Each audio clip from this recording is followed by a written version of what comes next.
인생이 뭘까라는 생각을 하다가 목사님이 예전에 해주신 말씀이 떠오르더라고요. 하나님이 너에게 중요한 임무를 주었기 때문에 이 세상에 태어난 것이라고, 꼭 좋은 곳에 너를 쓰시려고 한다고 말이죠. 그때는 참 좋았어요. 이 말을 잘 들어보면 인생을 목적론으로 보고 있는 거예요. 내가 어떤 목적을 위해서 태어났다. 다르게 본다면 망치라고 생각을 해봐요. 내가 사용될 때만 내가 가치 있는 존재가 되고, 망치가 필요 없을 때는 나는 아무짝에도 쓸모가 없는 존재인 거죠. 제가 예전에 인생을 여행에 비유했었어요. 사업차 서울에서 부산까지 가야 된다. 그러면 길이 여러 개 있는 게 싫어질 거예요. 왜냐면 가장 빠른 교통수단을 사용해서 직진으로 가는 게 가장 좋은 방법이겠죠. 어떤 목적이 있으면 그걸 빠르게 달성해야 하니까 말이죠. 딱 하나의 목적이 정해져 있으니까 사업차 가는 사람들은 눈을 감고 자버리는 거죠. 기차 타는 시간조차 아까운 거예요. 이 과정이 불필요한 거죠. 그런데 정말 우리가 성공, 돈 이런 거 외에는 이 삶이 가치가 없는 걸까요? 만약에 이게 여행이라고 한번 생각을 해보세요. 여행이라고 한다면 여러 개의 갈림길이 있는 게 더 좋겠죠. 딱 이 외길만 있으면 볼 게 없잖아요. 그리고 길이 많은 걸 마다하지 않겠죠. 빨리 끝나지도 않았으면 좋겠죠. 저는 인사동 가는 걸 좋아하는데 여기도 가보고 싶고 저기도 가보고 싶고 골목골목 이렇게 누비고 다니는 걸 좋아해요. 기차를 타고 여행을 갈 때 보시면 왼쪽도 보고 싶고 오른쪽도 보고 싶고 양쪽 다 보고 싶잖아요. 뭐가 있는지 보려고. 우리가 지금 이렇게 태어난 거는 엄마 뱃속을 거쳐서 지금 지구에 태어난 우리가 행복하려고 태어났다고 달라이라마가 얘기를 하더라고요. 근데 이것도 좀 의문이에요. 행복이란 거에 도달을 하면 어느 순간 사라지는데 그걸 또 추구한다? 없어지는데? 도달하면 사라지는 그 행복이란 감정 상태를 위해서 한평생을 산다? 뭔가 스님의 깨달음이라고 하기는 뭔가 좀 이상해요. 이것도 욕심이잖아요. 뭔가 좋은 일만 생겼으면 하는 욕심. 부처님은 분명히 좋은 일과 나쁜 일이 따로 존재하지 않는다고 얘기를 했었거든요. 이건 아마도 책을 많이 팔려고 했던 말이 아닐까, 저는 그렇게 생각을 해요. 냉정하게 본다면 우리한테 태어날 때 어떤 의무나 목적이 정해져 있는 것 같진 않아요. 자연 상태에서 미생물에서 발전한 게 우리의 존재잖아요. 그래서 살다가 보면은 재수 없으면 차에 치여서 일찍 죽는 거고, 재수 좋으면은 80 넘어서까지 사는 거고. 근데 언젠가는 죽게 되겠죠. 저는 신이 있다고 해도 이런 지구나 우주를 만드는 데 관심이 있지 사람들이 어떻게 사는지는 관심이 없어 보여요. 그래서 저는 인생이 어디를 향해서 가야 된다, 이건 없는 것 같아요. 종착역이 없는 것 같아요. 제가 좋아하는 분 중에 앨런 와츠라는 분이 계신데, 그분은 인생을 예술에 비교했어요. 왜냐? 예술은 그 시간을 누리는 그 과정 자체를 누리는 예술이니까요. 영어로 본다고 하면 플레이 피아노라고 하지 워크 피아노라고 안 하잖아요. 일하려고 태어난 것도 아니죠. 일에서 가치를 찾고 일에서 삶의 즐거움을 찾는 것도 참 멍청한 짓이에요. 음악을 들을 때는 목적지가 없죠. 만약에 목적지가 있다고 한다면 우리가 음악의 어떤 엔딩 부분을 들으려고 음악을 듣는 게 아니잖아요. 10분짜리 음악이라면 10분짜리 전체를 다 듣고 싶어 하잖아요. 엔딩을 빨리 듣고 싶어서 음악을 듣는다고 하면은 아마도 최고의 오케스트라 지휘자는 엔딩까지 그 과정을 빨리 끝내는 지휘자가 가장 좋은 지휘자가 되겠죠. 아니면 우리가 콘서트 때 마지막 한 소절을 듣기 위해서 콘서트를 가는 거라고도 볼 수가 있겠죠. 춤을 출 때도 똑같은 위치죠.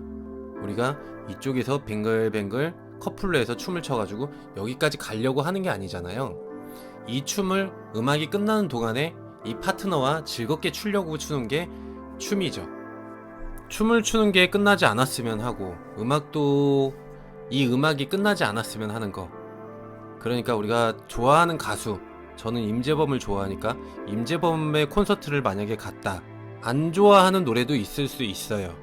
그런데 임재범의 그 노래 전체 콘서트를 다 듣고 싶어서 가는 거지 마지막 노래만 들으려고 가는 건 아니잖아요. 그리고 또 앵콜을 해서 또 그 시간을 더 길게 연장을 하고 싶고, 다시 처음부터 다 들었으면 하고, 일어나기 싫고. 우리도 인생 자체를 콘서트 대하듯이 그렇게 대해야 되는 거 아닐까요? 이 인생이 다시 한번 왔으면 좋겠다. 여러분 중에 어떤 분들은 인생에 목적이 있다고 생각을 할 거예요. 아니면 어떤 목적을 향해서, 어떤 방향을 향해서 열심히 살아야 된다 라고 생각하는 분들도 있을 거예요. 그런데 인생의 목적이 어떤 한 그 지점, 요 지점에 딱 걸치면 끝나는 걸까요? 지평선이라고 생각을 해보세요. 하늘과 땅이 맞닿은 그 지평선, 우리가 거기까지 도달하려고 걸어가 보세요. 우리가 걸어온 만큼 또 멀어져 있죠. 계속 멀어지고 결코 도달할 수 없는 곳이 그곳이죠. 그게 사실은 만족이라고 봐도 돼요. 우리가 어떤 딱 지점에 가야 된다, 어떤 상태 이상이 돼야 된다 라고 자꾸 그렇게 생각하는 건 고정관념이에요. 그게 왜 고정관념이 왜 생겼을까요? 우선 가장 쉽게 찾아볼 수 있는 게 학교 교육 시스템이죠. 4살이 되면 어린이집에 가야 되고 5살이 되면 유치원에 가야 되고, 맞나?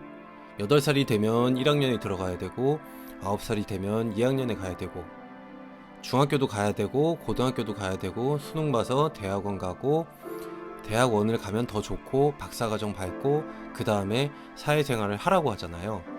그리고 끝날까요? 좋은 직장까지 가야 되는 임무가 또 주어지죠.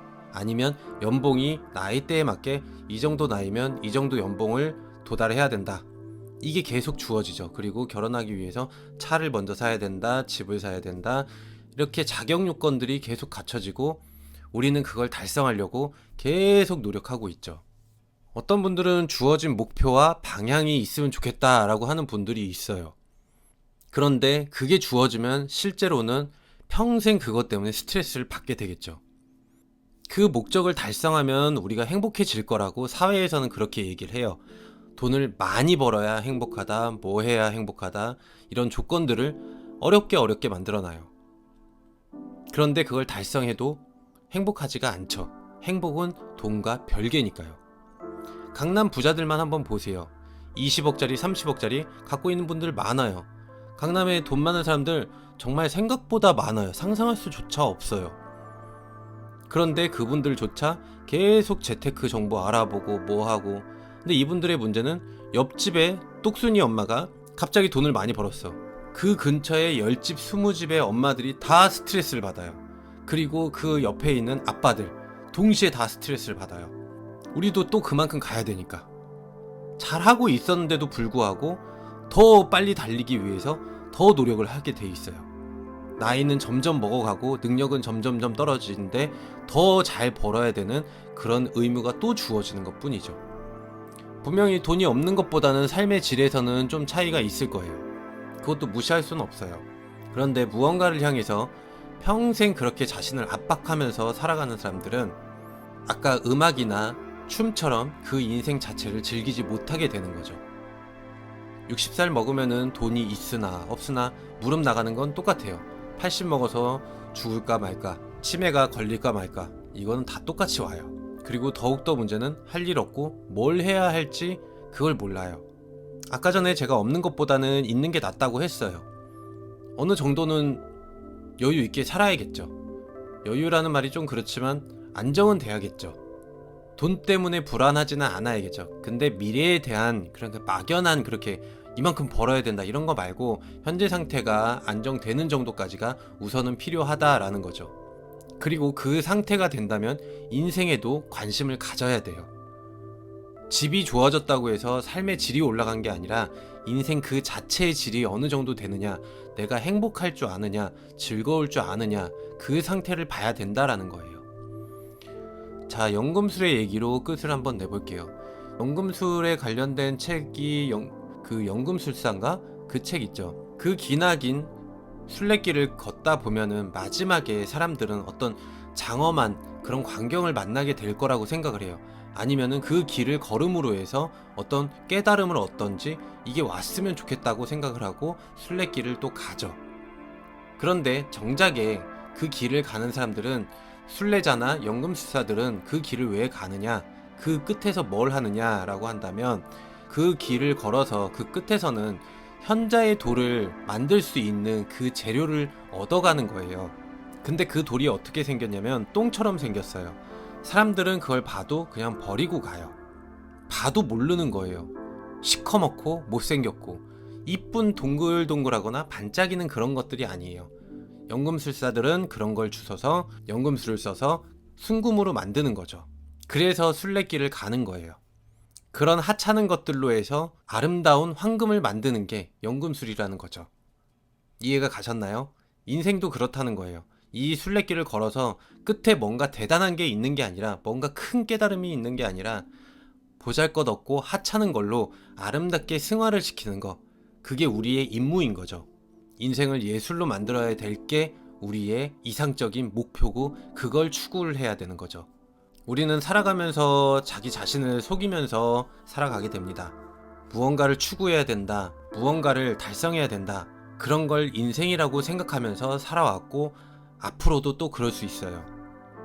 이건 잘못된 거죠. 앨런 와츠가 얘기한 것처럼 인생은 예술과 같아서 노래를 하든 춤을 추든 그 과정을 즐기는 겁니다. 음악이 끝나기 전까지는 말이죠. 하찮은 걸 아름답게. 언더독.